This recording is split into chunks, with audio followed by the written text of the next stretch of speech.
Hello, everyone. Welcome to this Place Scrutiny Committee on the 26th of January, 2026. Apologies for absence, I believe, is the first thing. I believe we have apologies from Christian Vassie, who's been substituted by Councillor Waller, and from Councillor Lomas, who I believe would have joined your good selves. Yes, that'd be true. Yes, cool. We need to elect a vice chair. I believe we have a volunteer in Councillor Myers. I'll second. Everyone's happy. Yep, good. Next item, declarations of interest. Do we have any? Councillor Taylor. Thanks, Chair. I think this is already stated, but I am a trustee of the York Railway Bowls and Social Club, and that is referred to in the paper as one of the council-owned properties. We don't have to exclude him based on that, I'm guessing. No, I wouldn't have thought so either. Thank you. Councillor Fenton. Thank you, Chair. I am a trustee of Foxwood Community Centre, which is a council-owned asset which isn't mentioned in the report. And we're a group of volunteers who lease the building from the council, but I don't believe I'm conflicted in tonight's discussion.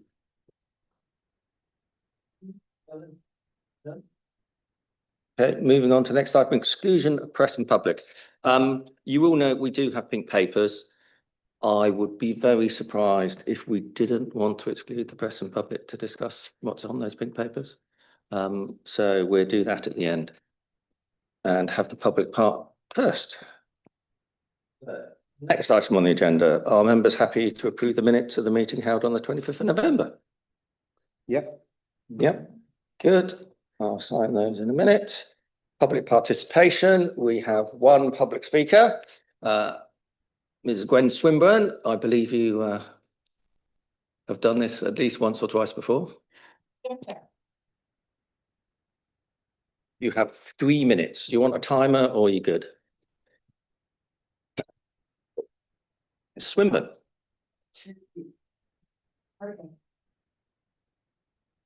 Chair, the council is relying on selling assets to make its budget work. Your forward plan states an intention to explore a strategy to guide how the council disposes of its assets. Yet there is no strategy for members to steer which assets will be sold, when or why. Sales continue to happen ad hoc, including off-market. That is the same gap I raised previously in another forum, and it has still not been addressed. The lack of proper asset performance reports leaves members without the information needed to exercise effective oversight. Just a headline return figure without supporting evidence. This is beyond minimal. Asset disposals are often presented once decisions are effectively made, as we see today. I must be frank here, this report is very selective in what is provided and what is not. I hope under new management that you will receive a professional substantive report to scrutinise next year, as this is not robust, not at all. The capital receipt target is, I understand, 2.5 million.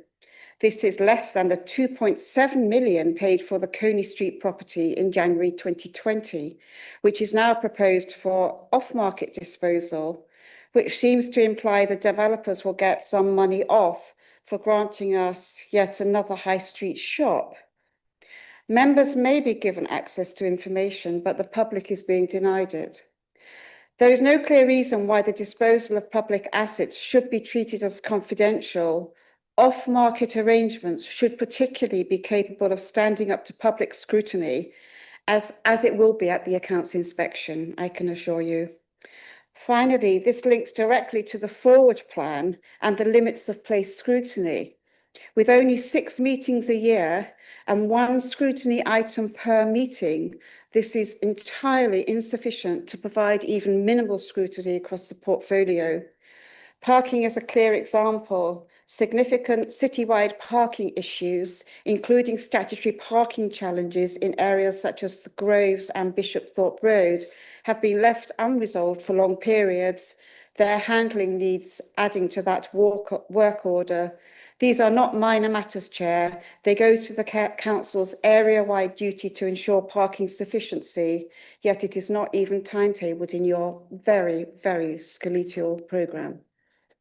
Sorry to be so tight, but there we go. Thank you. Thank you very much. Your comments have been noted, and I'm sure we will cover them in our discussion. Okay, so we only have one item on the agenda today, the asset management strategy. This is a pre-decision scrutiny item, so we will be asked making recommendations to the executive to help them make their decision. Would the participants like to join the table and introduce themselves?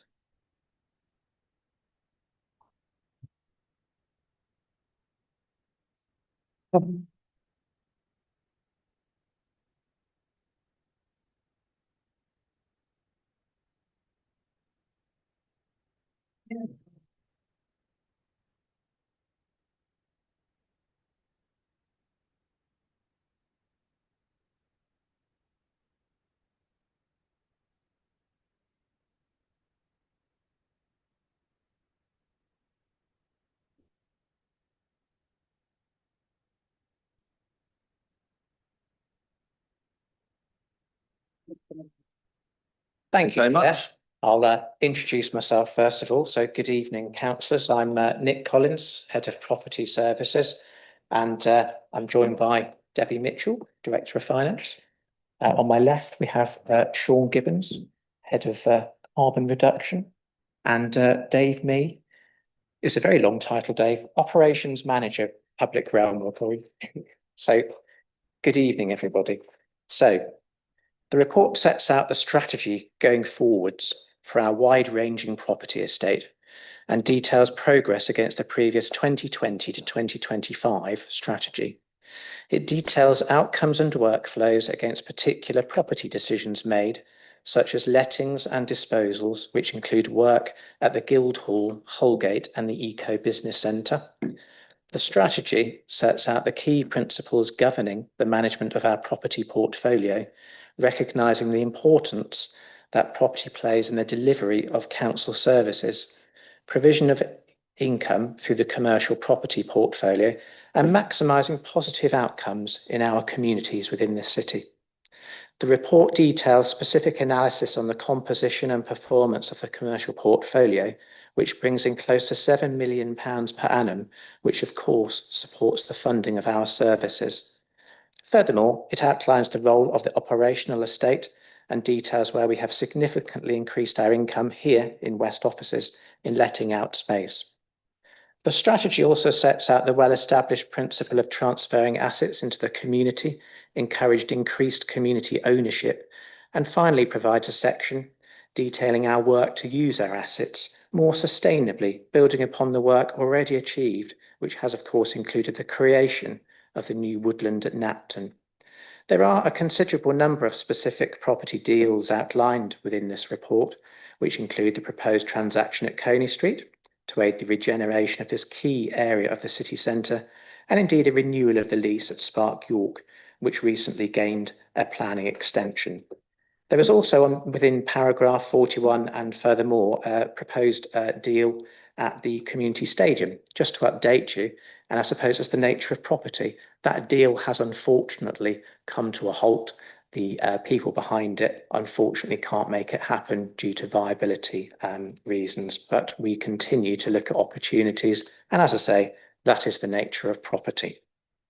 Finally, there are also numerous recommended community-based transactions involving allotments, leisure and park space, which Dave will be able to elaborate on and deal with any questions. So any questions, of course, very delighted, and the whole team will be able to take them.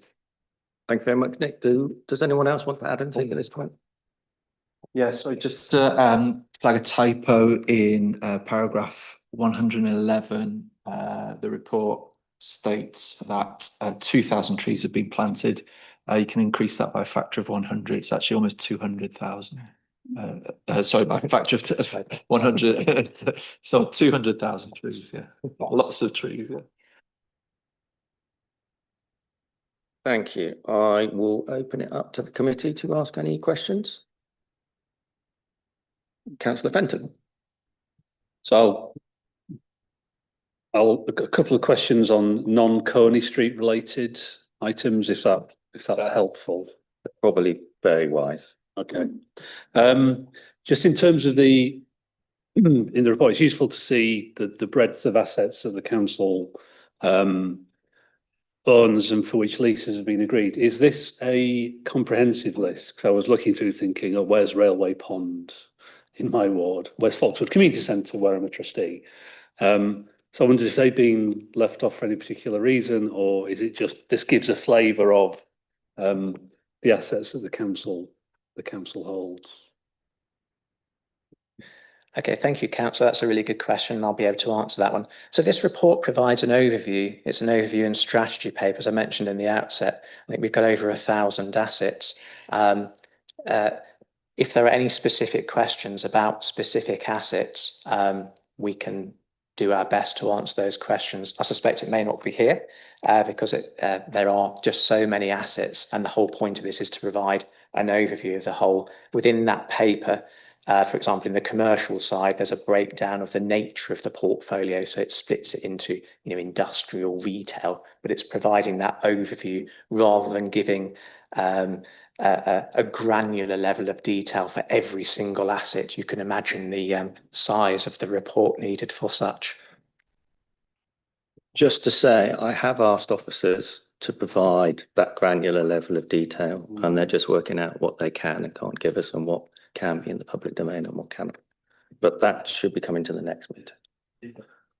Thank you for the clarification. And it reminds me of a discussion at a committee, must be at least 5 years ago, where members discussed, wouldn't it be good if we had a list of all the council assets in our particular wards, so we know the status of bits of land, buildings, so that when we're in conversation with individuals and groups locally, we've got a good understanding as to the nature of those assets. I mean, I do like going on the York map every now and again and seeing what I can find in terms of council assets. But I say it was mentioned years ago. I think that COVID then happened and it kind of faded, but it's reminded me we did have that conversation. So if officers could ponder that would be helpful. Yes, well, answering your question there, Councillor Fenton, we do have plans. As you mentioned before, we have York Map. My team are adept, of course, at interpreting York Map. We do have a very helpful guide within that, and we do have separate plans for the wards. So if your good self and anybody would like anything, please do get in touch with me directly, and I'd be delighted to help you. It's finished. Yeah, Councillor Myers. Yeah, thank you. So follows on from Councillor Fenton, really. I wanted to ask a similar question. So I'll just rephrase a bit. The progress that is detailed in this report, such as the actions and status from the previous iteration of the strategy, those assets that aren't mentioned at this stage in the new strategy, do they just get added as they become identified so that progress can be monitored on those? Because similarly to Councillor Fenton, I know 3 council assets that I'd really like to understand what the plan is. Now, I know we don't need to do that here, but they're not referred to in the paper. But I'm sure something must be afoot, or if it isn't, then it should be. So without throwing that out into public domain, and because they're not referenced, is there scrutiny of those assets on not quite a granular level, but they're well-established known council assets. So as a scrutiny committee, there's a lot missing, I guess, but I'm not saying that that's a bad thing. But how do we then monitor those sites really. So do you add them as you go through the years? 5-year strategy, and so you've got some progress made since 5 years ago, which is welcome. But yeah, there's plenty more certainly that I'd like to dig into. Okay, again, it's a really good question. And what we're doing here is actually seeking, because of course this is a draft executive report, and of course officers are governed by our governance processes and what we can and can't do. At the back of the paper, there's reference to a whole ream of various other decisions. And yes, one paper is the previous asset management plan. But what we're actually bound by is if we want to take a decision, we have to go to executive. So yes, we're updating the asset management plan here, which needs to be done because we do that every 5 years. And at the same time, what we have is a number of live deals. So rather than writing separate reports with each, for example, the Coney Street deal and the allotments deal, they would require separate executive decisions to basically make time more efficient. We have put it all together. But obviously, we can't go into details about the specific sites, so I'm second guessing which they are. But for example, if there was a substantial site which has a substantial value and we were seeking to dispose of that, irrespective of having a 5-year plan, that would need its own self-contained executive report. And that has always been the case here, certainly during my time with Debbie, because we have governance that only allows us to do and carry out certain disposals. I think I'm right, Debbie, in saying that we've got the ability to up to £500,000, but that's caveated where it's non-contentious.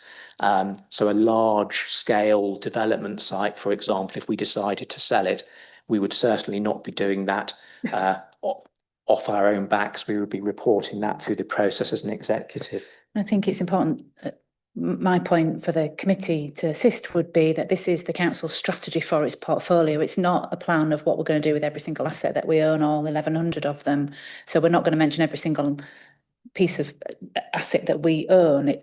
But if something happened, if there was an opportunity, if there was an issue, then we would follow the strategy in terms of our overall goal being about maximising outcomes for communities, about income generation. So all the strategy, the overarching strategy, is what we would then use to apply to those individual assets as and when a situation arose. And as Nick said, the ones that are mentioned are where just something's happening at the moment and it needs a decision, but something could happen next week. We would still apply this strategy framework. This is our strategy for dealing with our assets. Then if there was an issue where it needed an executive decision, it would come through as a report in the normal way. So we're not going to mention every single one, if that helps.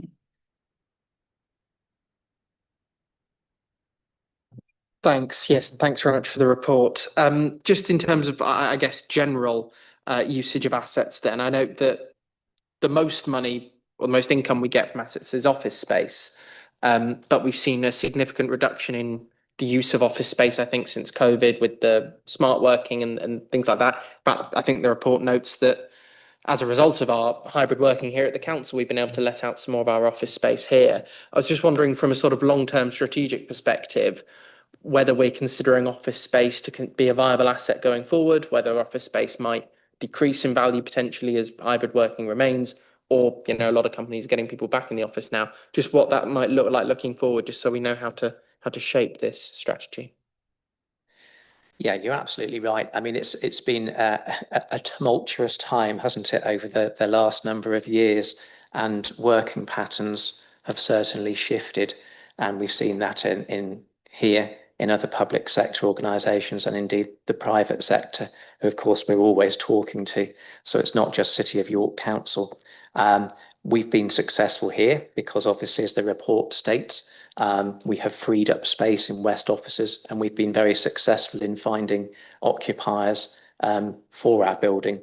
In fact, it's a very fluid situation, and on a positive note, we have another area of the building which will take us to being pretty much full up, and that will take us, in terms of our income for this building alone, to just over £2 million. Obviously, you can never guarantee that's forever in property, and we have other office facilities within the city, such as we've got space over in Swinegate, space above the Shambles, King's Court. We've got the Eco Business Centre over on Clifton Moor. Positively, they are doing pretty well. For example, up at the Eco Centre, which was the raised in the previous asset strategy, we have 63 small units which encourage small business units to set up, etc. And I think it's about 60 out of 63 are occupied. So our occupancy levels are very good across the portfolio, but we can never rest on our laurels. And I think one thing I wanted to get across is that where we've invested in property, it's always been in York. And there's a strong reason for that, because actually, if there is a change of demand in that particular sphere of accommodation, then as the city council, we can look at that and go, it's our city. What do we think best fits? And where could we change the use if it was actually required, if we had lots and lots of empty of X? What we've seen across nationally is, interestingly, some authorities decided not to do that, and they invested in towns and cities up and down the land. We were very strict to say, well, actually, we're going to invest purely in York. But because of that, because we own the asset base purely within York, we would look for the good of the city. Again, as Debbie's mentioned, the overriding strategy sets out what we're looking for in terms of managing property. So it actually, there's a piece in there which says that we'll have regard, of course, of strong spheres about the economic development and well-being of the city. So if we had lots of empty space, we'd think, right, what else could we do with it for the good of the city? Yes, income is one point, but there are many others. The development and well-being of the city are huge. So. Thank you. Certainly, Councillor. Thank you. Yes, I think 1,000 years ago, when I was an intern at the City of York Council, and I remember studying the various councils that had borrowed to invest in assets outside of their own area, and that led to a real lack of control. And sadly, some of those councils experiencing real financial difficulty.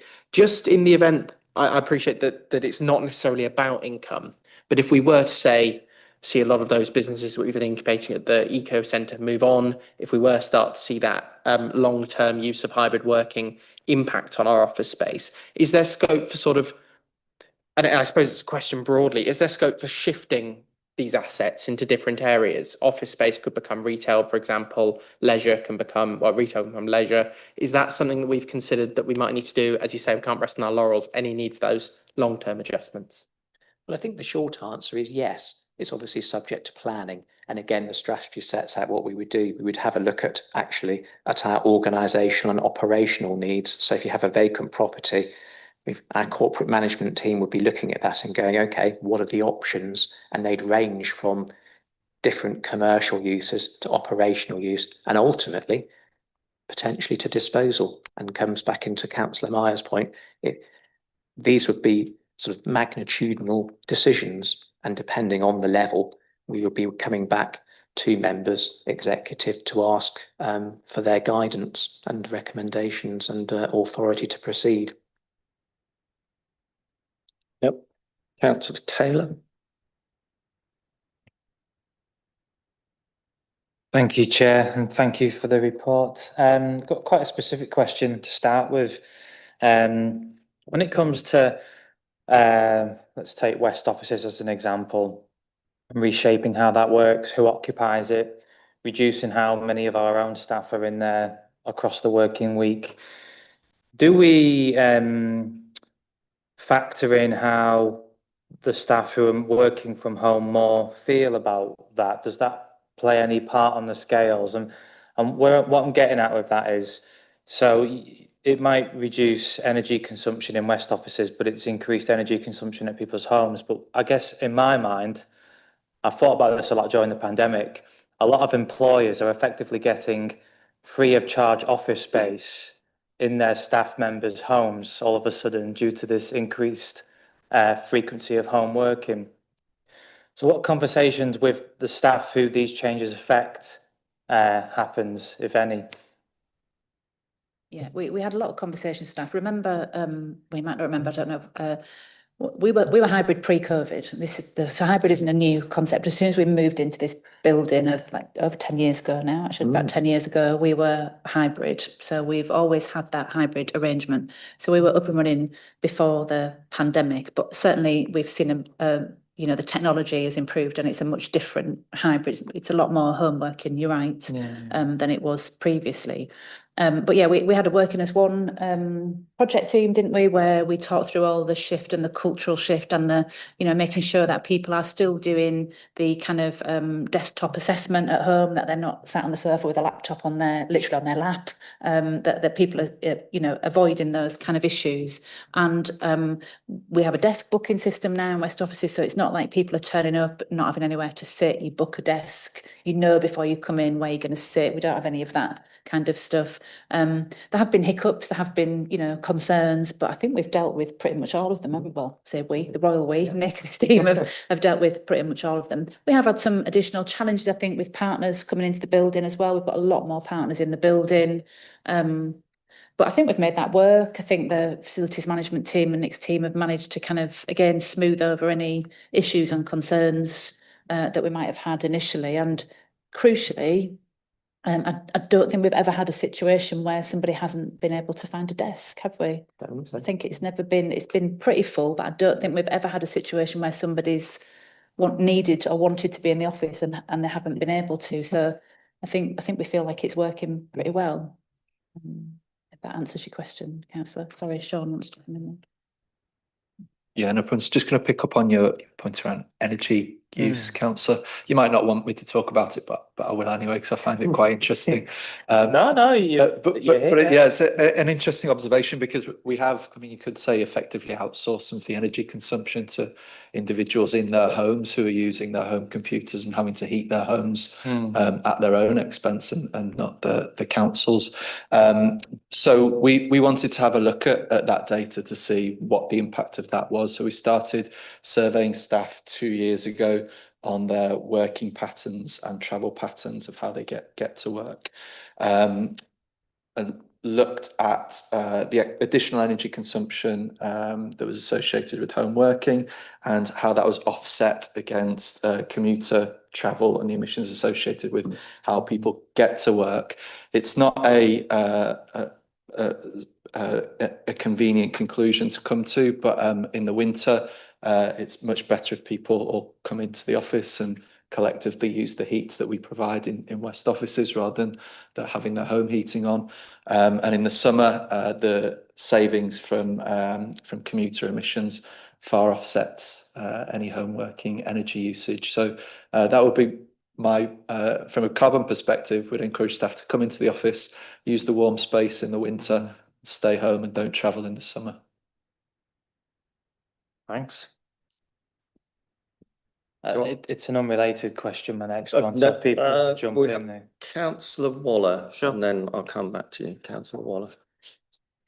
Thank you, Chair. Mindful of the change of use of buildings over decades, I think what I was trying to get out of this report was where there are commercial assets which the return on investment could be from an armchair auditor seen as what rate of return are you getting on that?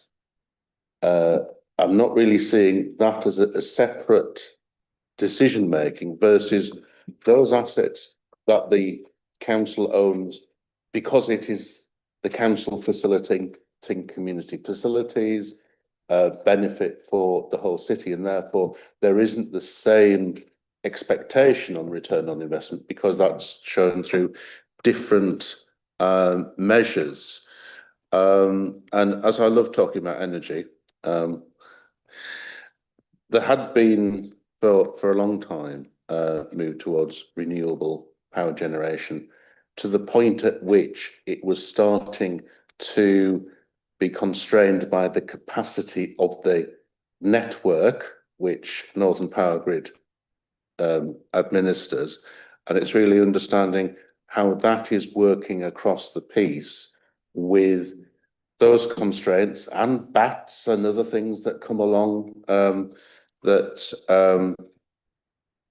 the council is in a position to assist a more seamless solution, which another landlord wouldn't necessarily be thinking of. They'd just be thinking of their balance sheet. So it's seeing how that translates, and also the community assets.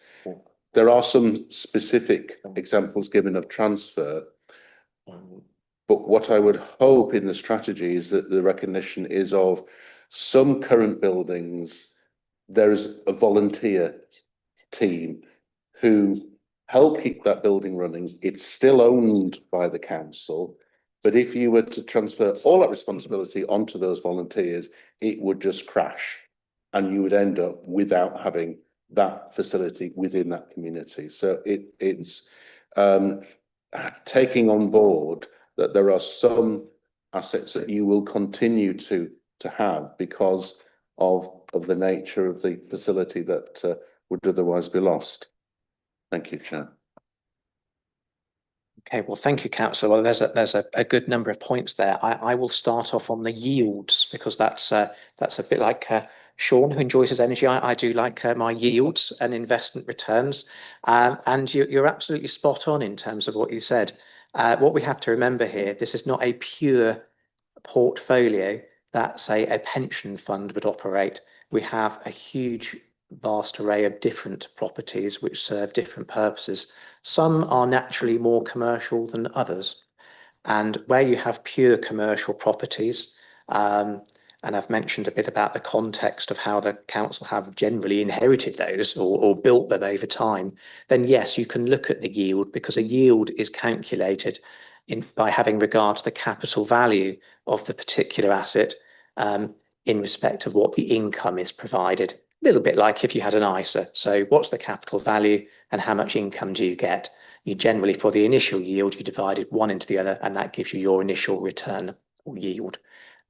If we're looking, for example, at a community facility, yes, it will have an asset value, it will have a capital value, and you value that in accordance with RICS and SIP for guidance. But you are not going to get a commercial rental, and hence it would be just wrong to actually say what the yield of that property would be and base any decisions on an investment yield, because as we have split the report, you have the commercial portfolio, the operational estate and commercial assets, and some are quite morphed into one another. It is not an exact science. So clearly any decision would be based on all of those aspects. If you're looking at a community facility, then clearly the strategy where it talks about why we've got those assets and looking at community use would be very much at the forefront of our minds. And I'll perhaps leave Sean and Dave to talk about public realm and energy. Yes, I'll do energy. Yeah, you rightly identified that there are constraints associated with the electricity network and grid. We do have I have regular meetings with Northern Power Grid, who have been very supportive, trying to overcome those issues that exist. There is it does only become an issue if you are looking to export renewable energy that you generate at your site, and many of the sites that we own are conducive to self-consumption, in some cases 100% self-consumption. A lot of these buildings are primarily operational during daylight hours, which means as soon as that electricity is generated, it is being consumed on site. So we don't always need an export meter, and therefore we can circumnavigate those issues with the distribution network. The other way to do that, of course, is providing battery storage, so that the energy is generated and then stored for when it's needed later. In terms of other constraints, I don't think I've come across bats being a constraint yet for solar renewable generation, but maybe it is. I've not seen it. Okay, yeah. The state of the roofs of some of our sites is often a constraint for new renewable generation on the roof, unable to take the weight of that. And so that sometimes leads to expensive improvement works to some of our buildings. Staff capacity, obviously our ability to manage those number of projects is a challenge as well. And on sites where we are the landlord, but we have a tenant and therefore we don't pay the electricity bills, then it becomes a financial challenge of how we can recoup that investment from the energy savings as well. And there are creative ways that we are new models that we're exploring that will enable us to do that. We are working with Solar for Schools, who provide free rooftop solar panels for our school sites and then reduced electricity tariff for our tenants there. And we're looking at other similar models with community groups as well that would allow us to provide our tenants with reduced energy bills.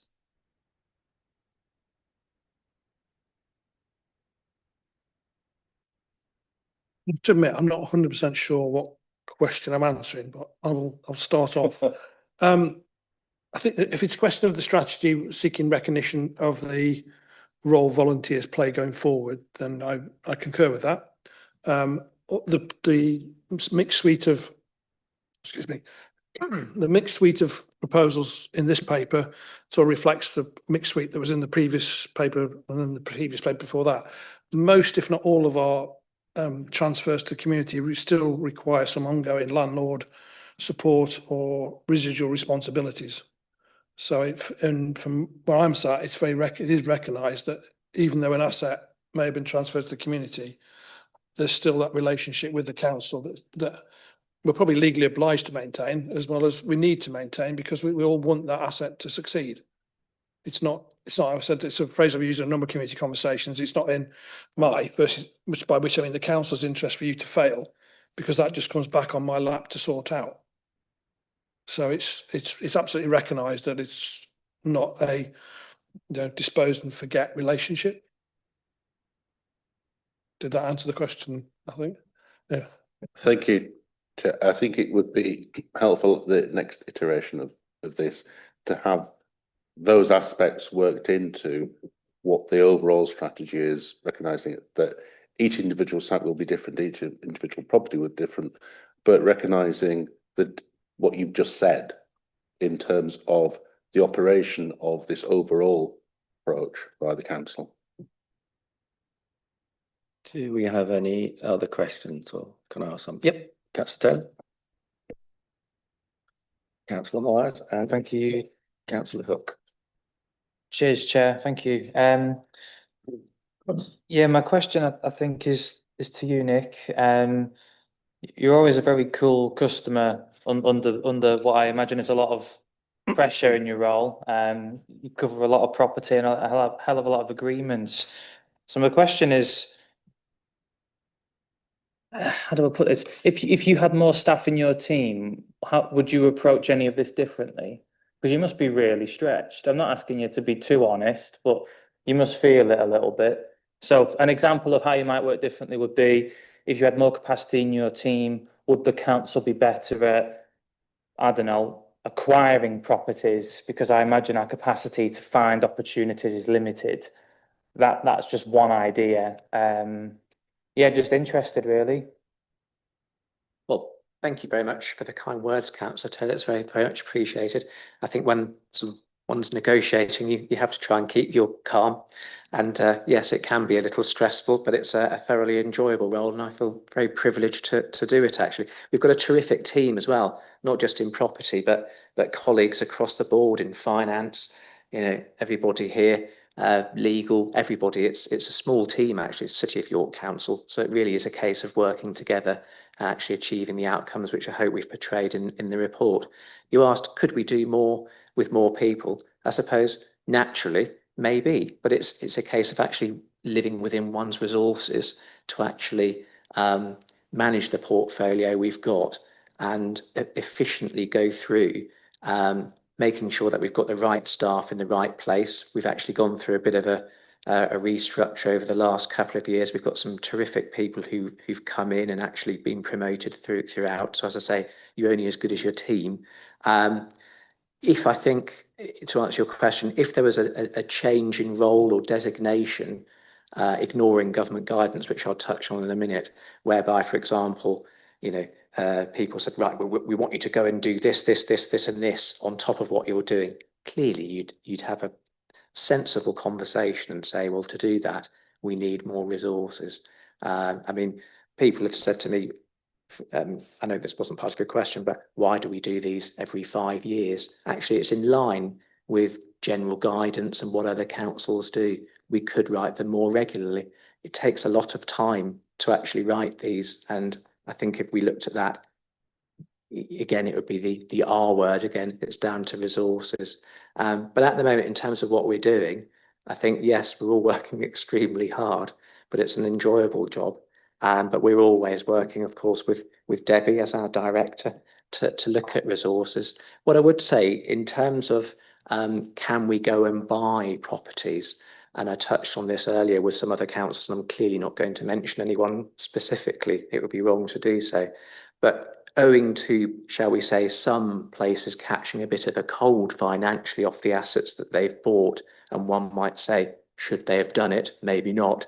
The government really did tighten up the guidelines. So in order for local authorities to go and buy assets, you have to make a really clear business case. Certainly not just on yield and return. It's got to have that regeneration or city assembly point of view. So it does actually limit local authorities to just simply going, well, we'll go and buy 5 shopping centres or 3 industrial estates up and down the land, whether the local authority wants to do it anyway, because that's a government edict, isn't it?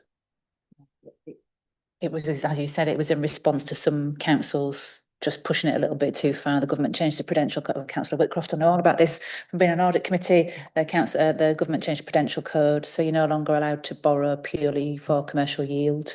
It's got to be for regeneration, for community benefit. So you can no longer, as a council, as a local authority, go and buy a shopping centre in another precinct, in another area, purely for commercial yield. A lot of councils have done it, but you can't do it anymore. Okay, I believe it's Councillor Hook. Thank you. I've got a couple, both probably need an answer yes or no, really. The first one, and that was prompted by the last question, there are some everyone knows a derelict house in their ward that's not been lived in for centuries. It's getting worse and worse. The neighbours aren't happy. Is there any way that we can exercise compulsory purchase powers to sort of buy the house and make it look nice and then sell it on, rather than having development, that side of it? I don't know if that's possible. And also, when you've got an asset that's potentially incredibly valuable, that's being used for a community purpose, a valid community purpose, is there any chance of being able to sell that asset and using part of that proceeds to move the the community service elsewhere that would be much, much cheaper and more energy efficient as well, but not necessarily in a council premise? So I'm probably going to annoy you. Your first question you asked for a yes or no. I would have to probably defer your compulsory purchase question to my learned colleague Bryn Roberts, who is our Director of Governance. It's a maybe. Compulsory purchase is a highly complicated area of law, and when you can and can't use compulsory purchase, from my very limited knowledge of it, is decreed by statute and case law. So you would have to look at the individual circumstance on the particular property under that. So it's a maybe to your first one. To your second question, and that's the whole point of the strategy. We need to look at all of our buildings, and if we can actually use them more efficiently and potentially generate, hypothetically, if it was palatable to dispose of something and get something better, you would make that case. But I think coming back to the points that we've talked about earlier, I think something of that magnitude, where you've got a hypothetical lovely listed building which the council may have owned for 100 years or something, clearly, even if it had a limited value, that's a contentious decision from a city point of view, and that would form the basis of a separate executive report. Thank you. Councillor Myers, your turn. Thank you, Chair.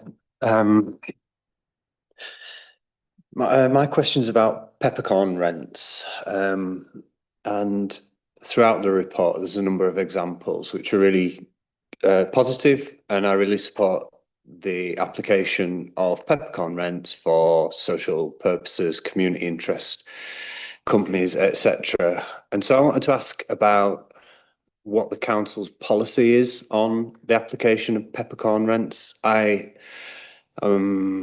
It's a few years ago now, but there was a peppercorn rent applied to a private company, and I was really unsatisfied by that building council asset.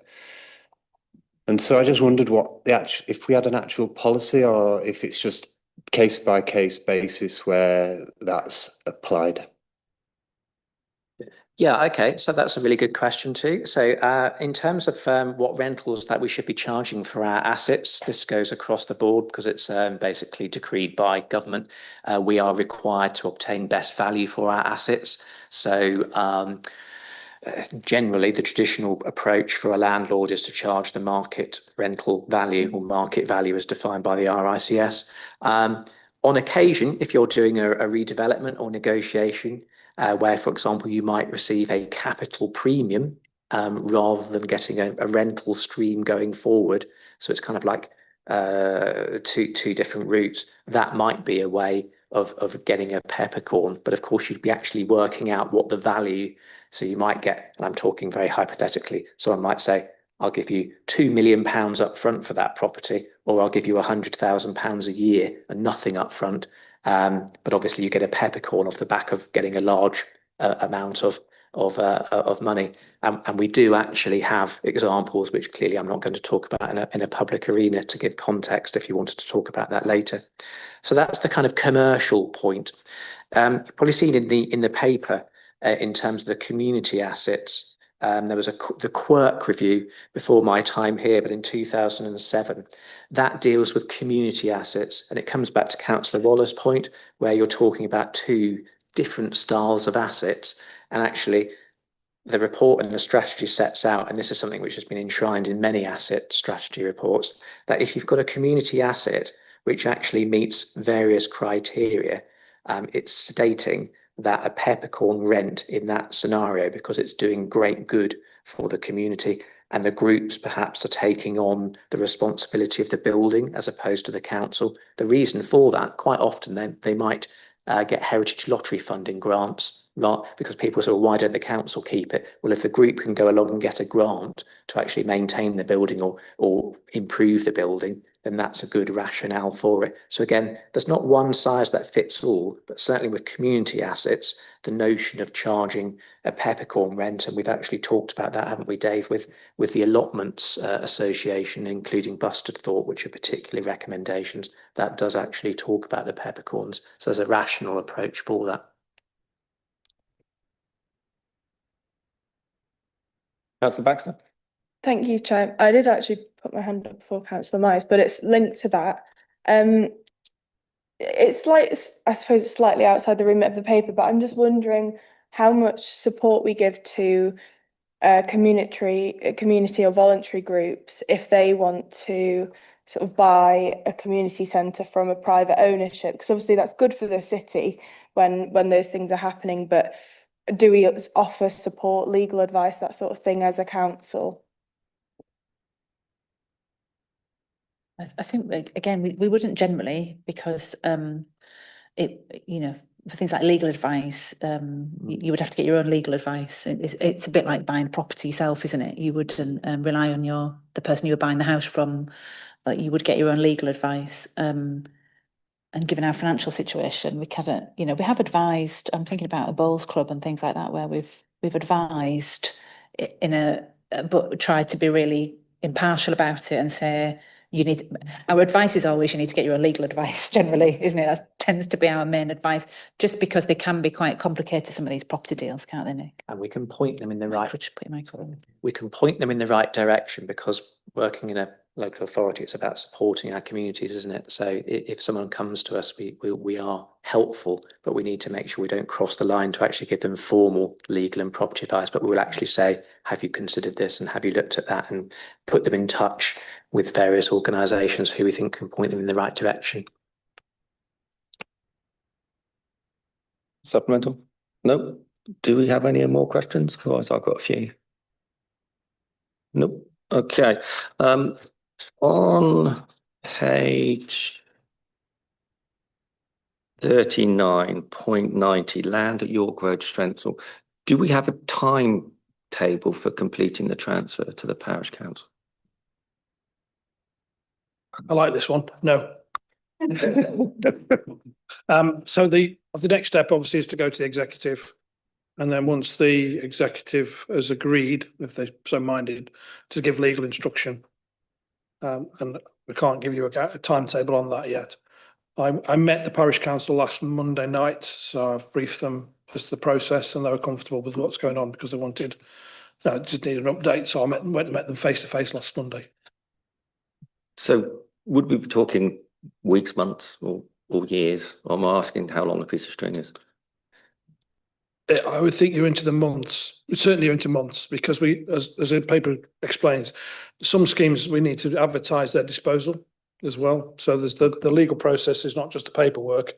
There's an advert in the paper dealing with any returns that come back in, and then issuing the negotiation over issuing the paperwork between the two parties, which obviously include their solicitors as well.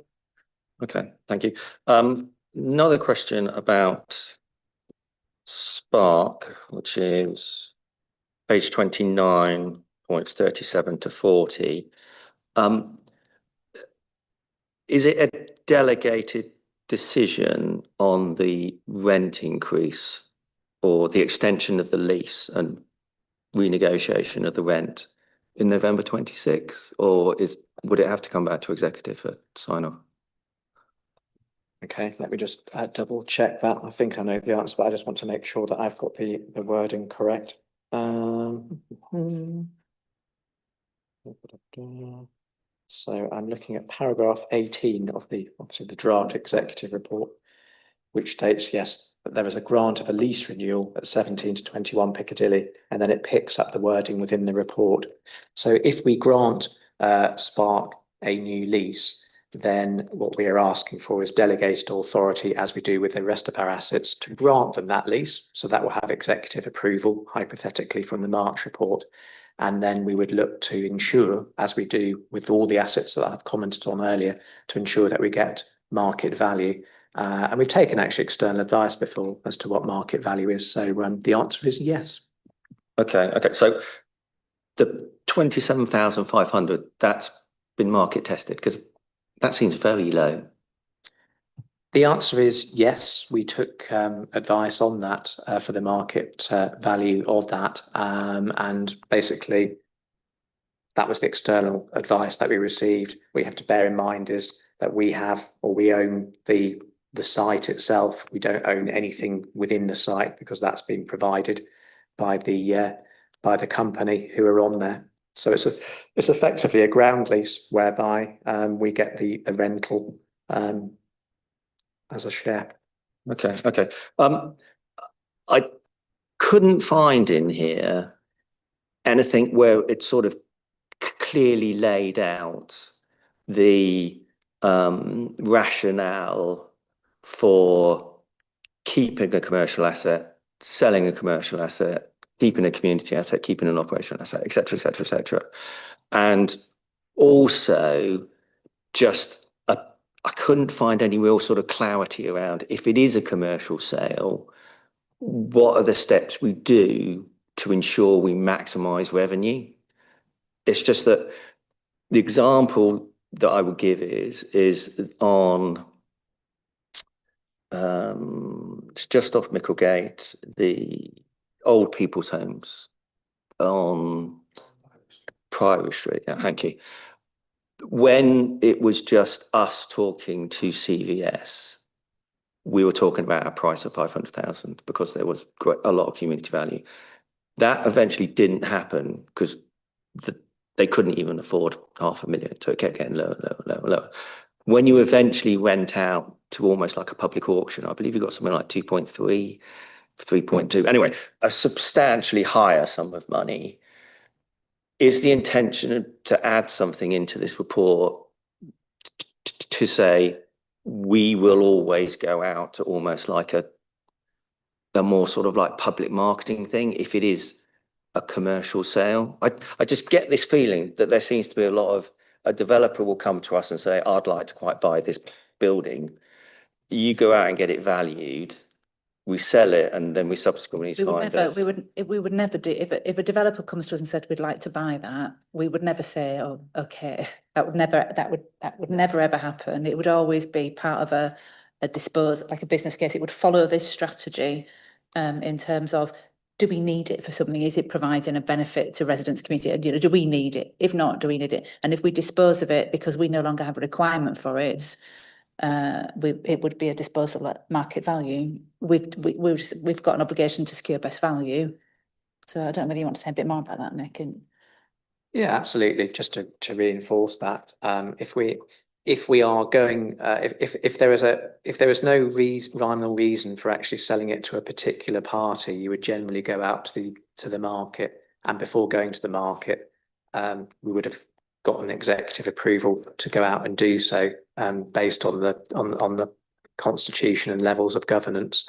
There are reasons sometimes where actually for regeneration examples that you might deal with one particular developer. For example, if one developer owned all the assets around your asset and you wanted to see something of a sort of greater nature coming along, you would obviously speak to that one party, because to sell it to somebody else who had no interest in actually delivering something for the good of the city would be counterproductive. But you would never sell it, or if you wanted to sell it for less than market, we would be there at executive putting the rationale and obviously liaising with executive members as to why that was the case. And if the edict was to actually do a deal with a particular developer, then we would go and take external market advice to ensure that we got best value dealing with that one party, that we weren't actually cutting ourselves short. Councillor Paxton. Thank you, Chair.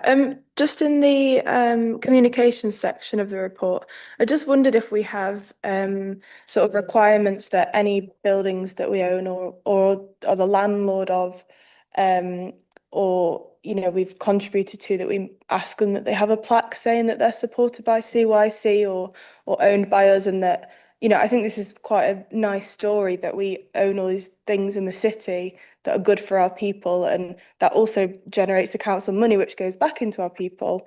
So I just wondered if you knew if we had a sort of requirement that people have to display that they're owned by CYC.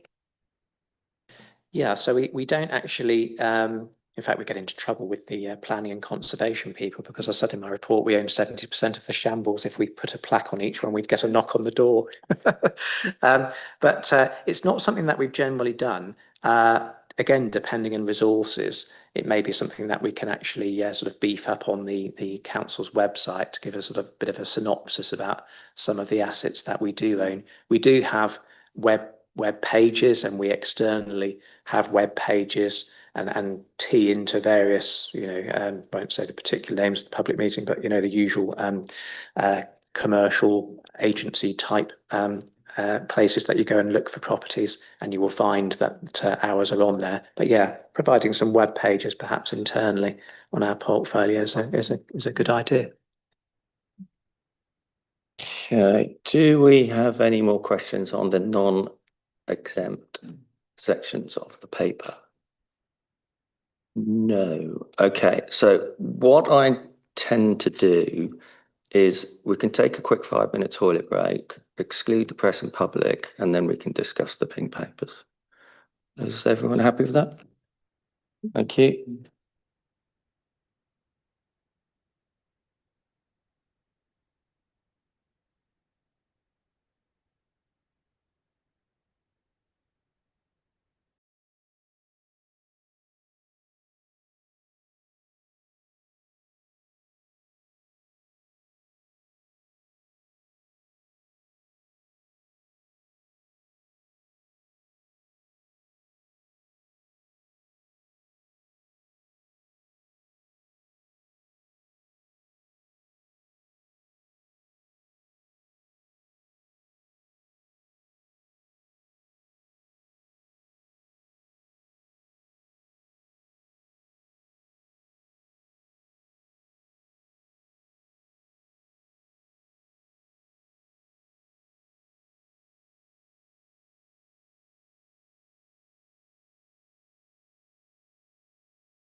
Thank you, committee. Very interesting discussion on that item. That closes out item 5, the asset management strategy. Apart from, do we want to make any recommendations as this is pre-scrutiny of an executive decision? Councillor Taylor. Thanks, Chair. I think Councillor Fenton got onto something useful, as always, but in one of his earlier contributions around, I think it was around providing ward members, if possible, with a synopsis of the assets that sit in their ward. I realise that is a considerable upfront piece of work, but once such documents would be created, it would simply be a case of updating them as and when changes occur. I think it would be good if we could have a recommendation for that to be considered in the future as part of a strategy, just to bring all members forward with the strategy. I've not worded that very well, but No, that's fine. Nick and Debbie, do you just want to explain what is and isn't possible in that spreadsheet that I asked you for, which I think would cover what you've both been asking? Okay, thanks, Councillor. So in terms of ward maps illustrating what assets we've got in particular wards, as councillors, I'm pretty sure, and I can check with governance, that you'd be entitled to that, because at the moment you're entitled to look at York map. So what we can do is provide you with ward maps which will, for example, could colour code particular assets. So if you're in Micklegate ward, you might have one colour with the Stray, you might have a different couple of colours with community centres or a parade of shops, and we could provide that. There's already on the website, and I can provide a link, details of all assets that we can actually provide. We can't provide lists of housing assets for obvious reasons, but there is a list of what assets we've got in terms of addresses and so on and so forth. So just thinking aloud, perhaps if we worked on a combination of those maps with that list, then that would enhance the kind of sort of local knowledge, perhaps, if that would be useful. Debbie, that has Nick spoke to you about what I've asked for previously, which is what I think was the original that was the request originally from the Place Committee, which goes back many, many months, if not years, wasn't to do pre-decision scrutiny on this strategy. It was to really do like a very detailed deep dive into just, does the commercial property portfolio actually perform? Yeah. Which, line by line. And I think members would just be interested in some of the sort of outliers. I mean, it'd be a rather intense way of checking that Nick's doing his job. I'm not sure any other officer would be under that level of scrutiny in a public committee to check that he's doing his job properly. You'd have to do it in private session, because it's obviously businesses don't want their confidential information shared. We could have a look at it. I mean, we can share details confidentially with members of yield. Confidential is fine. The property portfolio has a very good yield in comparison to other councils. I haven't got any concerns about it. I appreciate obviously members will want to scrutinise it. It's just how much we'd have to go away and have a think about. We've done a lot of audit, have done a lot of work on it. You've had a lot of assurance from audit and in terms of assurance. So I would just maybe push back on why you would want to do that work when audit have sort of already done some of that work for you. What's your concern, I suppose, is what I would ask. It's just, we have a very broad range of assets with very differing values and yields. And it's just that as councillors, I don't see why we shouldn't be able to go down to that level of granularity. It's an officer's responsibility to do. It's an officer's job. It's Nick's job to manage the assets. So it's a bit. We maybe just have to take it away and have a think about how we can facilitate what it is you need without spending lots of time. I mean, if you'd like a job as the head of property to support Nick, that would also be an interesting job, but no, thanks. So Nick's got a whole team of people that's what their job is, to do exactly that. So we just maybe need to try and demonstrate to you that we are doing a good job and that there's nothing for you to be concerned about. we just need to think about how we could do that. Sit down with councillors. Yeah, we could, yeah. Yeah. Yeah, you so could come back. we'll to go it. away and have a think Yeah, about You it. speak every month, so. Yeah, Chair, just building on that, because when I'd asked my initial questions, it was about separating out those community assets for which you're not holding them in order to make massive profits. So if that could be separated out, then it's saying, yes, there's this global figure, but of that, you've got community centres, you've got all those other things that you're not going to make, but their value is to the local communities.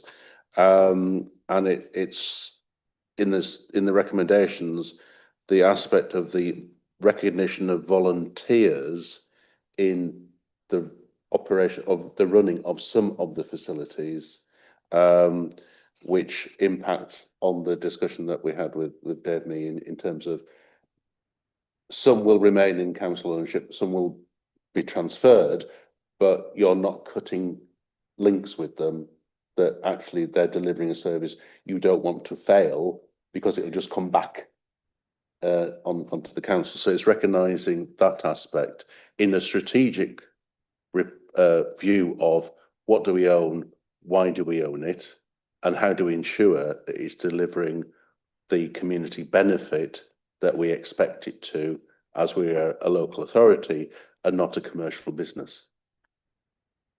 So succinctly, what would you want to recommend? The strategy To the executive develops recognition of volunteer input into the operation of got that? assets. Yep. Councillor Baxter, apologies, I missed you again. That's okay. I don't know on specific wording on this, but I just think a point about looking into working with the comms team at putting plaques and stuff. You go into North Yorkshire and their council logo is absolutely on everything, you know, and I think that it's important, you know, we've just been talking about the budget and people knowing what the council spend money on and what the council make money on to go back into our residents. So just a point about working with the comms team to see if we could do something a bit more on that, even if it's press release, a video, that kind of thing. Thank you. Any? Oh, sorry, forgot Councillor Hook. Yes, mine was really, I'd like to see what the council owns for assets, because it helps with casework. I mean, I like to say Nether Poppleton did some work outside one of their properties, assuming it belonged to them. And suddenly James Gilchrist slapped a huge bill on them for doing it. And we thought, what? And there's another bit we want to do further down. So it helps with casework. And we can say, yes, you can do that work. No, you can't. And who to ask to do it. Because if you know who owns it, then, you know, yeah. So what would be the recommendation? Well, just to give it, because it was such a help to councillors in doing their day-to-day job. Okay, cool. That would be included in updating the maps, basically. Yeah. Yeah. Okay, cool. Another reason. Do we have any more? No. Good. Okay, that concludes item 5. Item 6. Yes. Thanks very much. Thank you, Callum. You can tell you've done this before, can't you? Yes. Thank you very much for the last 2 hours of your time. Get on the sound standards. On catch up. So next item on plan is the work plan,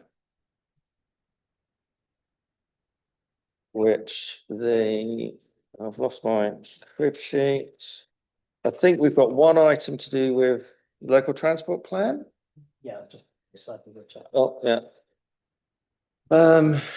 Local transport plan, alongside the Rougier Bus Street priority proposals.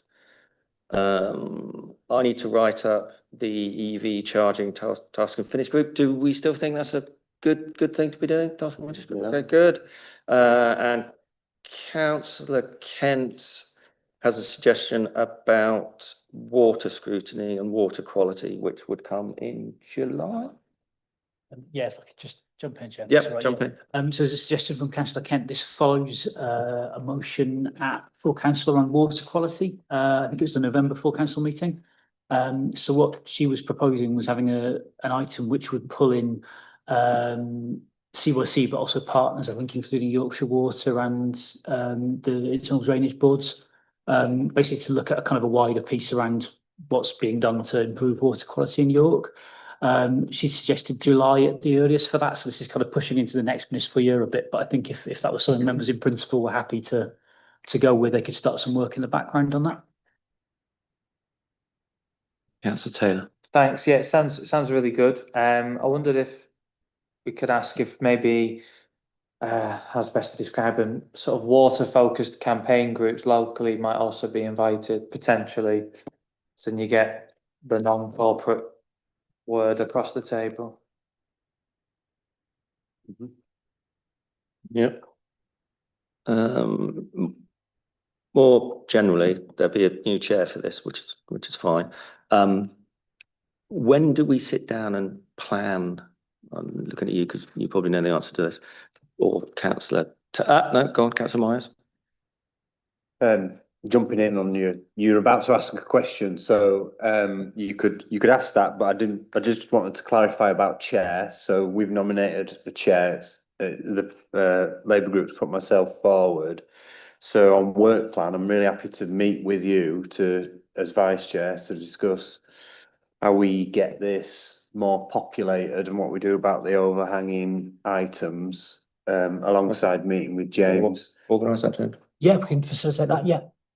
And congratulations. Yeah, so I can get in touch with you about that, and we'll have a sit down. But you were about to ask a question, which I'm not sure what that was. You've just answered it. Hey. We have lots to cycle with, but Councillor Fenton. Just looking at March, I think we need to pin down exactly what paper we're expecting, because we have form in terms of getting transport related papers. It's not exactly what we anticipated. So update on local transport plan. What do we mean? We have a local transport strategy implementation plan. Is that what we mean? In which case, that's fine. That was agreed in November 2024, has some short-term and medium-term commitments. Really good to see where we are with all of that. You mentioned the Regiru consultation. Is it planned to bring something here for a summary of the responses or pre-decision scrutiny of recommendations following on from the consultation? I don't expect answers now, but I think we need to be clear what we are going to get at that meeting. Otherwise, we'll just kind of say, "Oh, this isn't what we expected." We don't want to go back there again. Well, what would you like to see? Personally, anything on the Regiru, if we can add any value, fine. I think local transport strategy implementation plan. I think a kind of what do we commit to? Where have we got? A bit of understanding of how that will feed into the local transport plan, which won't be our local transport plan. It'll be the combined authorities local transport plan. How those things are going to fit together, and how we as City of York Council Scrutiny can inform that, or have we done that through our local transport strategy implementation plan? Just understanding the landscape in terms of whether our implementation plan is now kind of redundant because there's now a local transport plan coming down. I'd also like to assess on the Rouzier Street bus proposals. What is a success? What's their success criteria? Because this is a pilot. When we get to the end of it, there's going to be a go, no go, continue, not continue decision. What does success look like? Given the fact it's, £1.8 million and it's going to cause considerable upheaval to this part of the city. Do we have anything else? Councillor Baxter? If I could suggest another thing that the group can discuss, I'd quite like to look at pavement parking and the government consultation that got released on that after 5 years. after the consultation happens, that they're looking at how that's going to be implemented with councils. So if I could just suggest that we discuss that at some point, I think that'd be a worthwhile topic. I totally agree. Do we have anything else? Well, I would like to thank the committee. I will thankfully pass the hat over to Councillor Myers for the next meeting. And thank you very much.